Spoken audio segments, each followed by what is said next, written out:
परमेश्वर का वचन ये प्रमाण देता है कि हमारी दिल की बहुतायत से हमारा मुंह बोलता है। तो अगर हम इस बात पे ध्यान नहीं देते हैं कि हम क्या बोल रहे हैं, तो हमें सुनना चाहिए कि हम क्या बोल रहे हैं।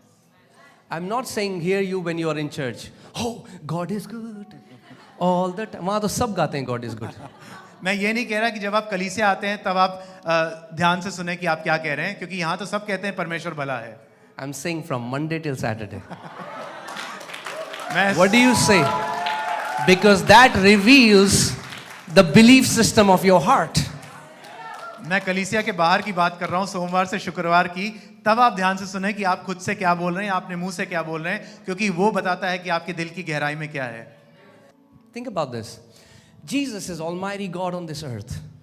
इस बात को सोचिए, यीशु जो है महाशक्तिशाली परमेश्वर है इस पृथ्वी But पर। He will ask people, do you believe that I can do this for you? लेकिन वो लोगों से उनसे पूछता है कि तुम विश्वास करते हो कि मैं ये कर सकता हूँ तुम्हारे लिए? Yes, Lord. Okay. Let it be done unto you as per your faith. वो कहते हैं हाँ प्रभु, मैं विश्वास करता हूँ कि आप कर सकते हो, और यीशु कहता है तुम्हारे विश्वास के अनुसार ऐसा हो। अब pastor, we are on this earth, तो depression तो होगा ही ना, normal है, तो होगा ही फिर, because that's what you believe. What do you believe? We say, Pastor Ji, we are on this earth, therefore depression is bound to happen, but because you are believing so, it shall happen. तो Let आप me विश्वास ask क्या you, करते हैं? does the Bible say that believers will have depression? Is there any scripture कि हम तो अर्थ में तो होगा ही? मैं आपसे पूछना चाहता हूँ कि बाइबल में ऐसी कोई आयत है जहाँ लिखा है कि तनाव आएगा ही आएगा? Or does the Bible say you will keep them in perfect peace because their minds are stayed on you? लेकिन क्या हमारी बाइबल ये नहीं कहती कि तू उन्हें सिद्ध शांति में रखेगा क्योंकि उनके मन तेरे ऊपर ठहरे हुए हैं? अगर आप मसीह के हो तो आपके लिए परफेक्ट पीस है बाइबल में। If you belong to Christ, सिद्ध शांति आपकी है प्रभु यीशु मसीह में। Many believers don't even know how to believe. They think because they mentally agreed to something, that's believing. No, that's not believing. That's a mental agreement. मैं आपको ये भी सिखाना चाहता हूँ कि मानना या विश्वास करना कैसे किया जाता है, क्योंकि कई लोगों को लगता है कि विश्वास करना हो जो है मन से मान लेना होता है। वो सिर्फ मन से हामी भरना है, सही में विश्वास नहीं है। आप समझ रहे हैं इस बात को? Bible never says that you believe with your mind. Bible says you believe with your heart. Bible में कहीं ये नहीं लिखा है कि आप विश्वास अपने मन से, अपने तर्क वितर्क से करते हैं। बाइबल में लिखा है कि हम अपने हृदय से, अपने अंदरूनी मन से विश्वास करते हैं। Can you check blood pressure with a thermometer? क्या आप थर्मामीटर से अपना बीपी चेक कर सकते हैं? No. That's in the same manner you cannot believe with your head. वो वैसी Your बात- head was not designed to believe God. Your heart was designed to believe God. Amen. वो वैसी बात हुई कि हम अपना विश्वास जो है अपने सोचने से, अपने मन से नहीं कर सकते, वो अपने हृदय से करते हैं, क्योंकि हृदय का काम ही उसका जो फंक्शन है वो यही था, विश्वास करना। Amen? Amen. The day you start to believe right, you will speak right. The day you start to speak right, you will see what is right in God's sight. Amen. जिस दिन से आप सही विश्वास करना शुरू कर देंगे, आप सही बोलना शुरू कर देंगे। जिस दिन से आप सही बोलना शुरू कर देंगे, आप ये देखना सही शुरू कर देंगे कि परमेश्वर ने आपके लिए क्या रखा है। Romans 10:10. For with the heart one believes unto righteousness, and with the mouth confession is made unto salvation. Romeo 10:10, क्योंकि धार्मिकता के लिए मन से विश्वास किया जाता है और उद्धार के लिए मुंह से अंगीकार किया जाता है। And when it says heart, many people think this boop, boop, boop, boop. No, this organ doesn't, it cannot think, it pumps blood. It's not biological heart.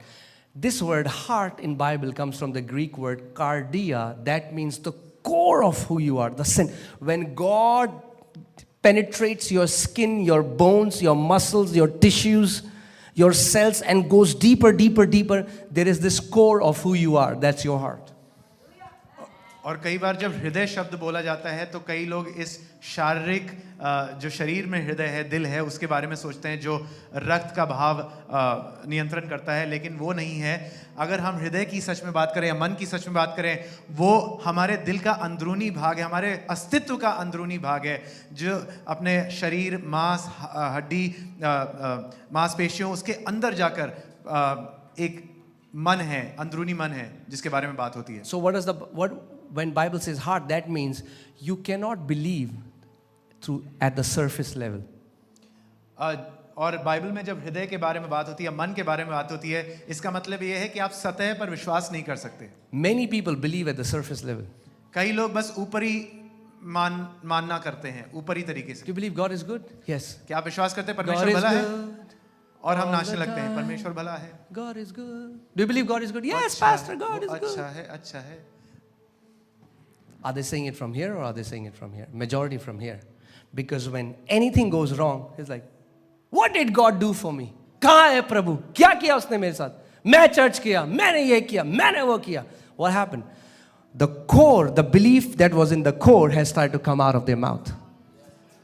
जब सब खुश होते हैं तो सब अच्छा अच्छा गाते हैं और कहते हैं परमेश्वर बहुत अच्छा है, लेकिन जैसे ही तकलीफ आती है, उनके जो अंदरूनी सोच विचार की प्रणाली है, उससे आवाज निकलती है कि what did God do for me?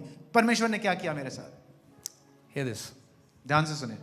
You only get to partake of the things in the Bible that you believe, not what is written, what you believe. आप बाइबल में लिखी हुई बातों का फल तभी पा सकते हैं जब आप उन पर विश्वास करते हैं। ऐसा नहीं कि बस वो लिखा है इसलिए आपके जीवन में हो रहा है। Believing comes from this Greek word pistis, P-I-S-T-I-S, which means to be absolutely convinced that this is the truth without needing any evidence. मानना जो शब्द है वो उसका मूल शब्द है पिस्टिस, यूनानी शब्द पिस्टिस से आता है कि मुझे इस बात को जानने के लिए कोई सबूत की आवश्यकता नहीं है। That means you are so convinced it becomes your reality. कि मैं इस बात को ऐसे मानता हूं कि वही वास्तविकता है मेरे लिए। You don't need a DNA test to know that your father is your father. हमें डीएनए टेस्ट कराने की जरूरत नहीं है ये जानने के लिए कि मेरा पिता जो है वही मेरा पिता है। You don't need a DNA test to show you that God is good. You know that you know that you know that you know. आपको किसी प्रकार की परीक्षा या टेस्ट कराने की जरूरत नहीं है ये जानने के लिए कि परमेश्वर भला है। आप बस अपने अंदरूनी मन में जानते हैं और जानते हैं कि वो भला है। Do you know that Jesus never rebuked his disciples for doing wrong? He rebuked his disciples for unbelief. आप जानते हो यीशु ने कभी अपने चेलों को गलत करने पर नहीं डांटा, परंतु उनके गलत विश्वास पर डांटा उनको, या अविश्वास पर डांटा। Jesus knew the problem is unbelief. क्योंकि यीशु जानता था दिक्कत है अविश्वास में। Unbelief is the main reason that stops us to possess what belongs to us. अविश्वास करना ही मुख्य कारण है जो हमें रोकता है हमें उस बात को हासिल करने से जिसके लिए हम प्रार्थना करते हैं। The way you start believing is by meditating the written scriptures. हम विश्वास करना शुरू करते हैं लिखे हुए वचन पर बार-बार मनन करके उस पर ध्यान देकर। Are you guys with me? आप समझ रहे हैं? See, Moses was a man of encounters.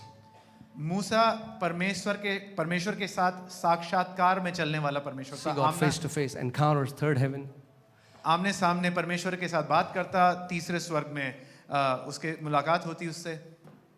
But still, he was not able to enter the promised land. इतना Your encounters will never take you to the promises. परमेश्वर के साथ इतने साक्षात्कार में चलने के बावजूद भी वो वायदे की भूमि पर नहीं पहुंच पाया। हमारा परमेश्वर के साथ जो भेंट होती है उससे हम नहीं पहुंचते। That's why some of the most messed up people I see, they are all the time talking about मैंने ये स्वर्ग देखा, यहाँ पे ये नीली लाइट देखी, पीली लाइट देखी, but their life says something else. Why? Because their believing is wrong. They believe their encounters more than they believe the word. इसलिए मैंने कई लोगों को देखा है जो गड़बड़ी में चलते हैं विश्वासी होने के बावजूद, because there thought process is about what they have seen and what they have encountered, पर वो वचन जो लिखा हुआ है उस पर विश्वास नहीं करते। Thank you for the thundering silence. घंघोर सन्नाटे के लिए धन्यवाद। But now Joshua has to possess the land. लेकिन- God doesn't say, Joshua, I'm going to give you a massa encounter by which you're going to possess the land. God says, no. Joshua, let me give you the secret to possess the land. He says, this book of the law shall not depart from your mouth, but you shall meditate in it day and night. The way you possess every promise in the scriptures is by meditating the word of God day and night until it changes the way you think. यहोशू को ये उत्तरदायित्व दिया गया कि वो वायदे की जमीन पर राज्य करे, लेकिन परमेश्वर ने ये नहीं कहा कि मैं तेरे आमने सामने आऊंगा और तब तू जाएगा वायदे की जमीन पर। नहीं, परमेश्वर ने उससे कहा व्यवस्था की पुस्तक तेरे मुख से दिन रात अलग ना हो, तू उस पर दिन रात ध्यान करे, मनन करे। जिस तरह से हम मनन करते रहते हैं उस तरह से हम अपने वायदे की भूमि को, अपने वायदों को हासिल कर सकते हैं।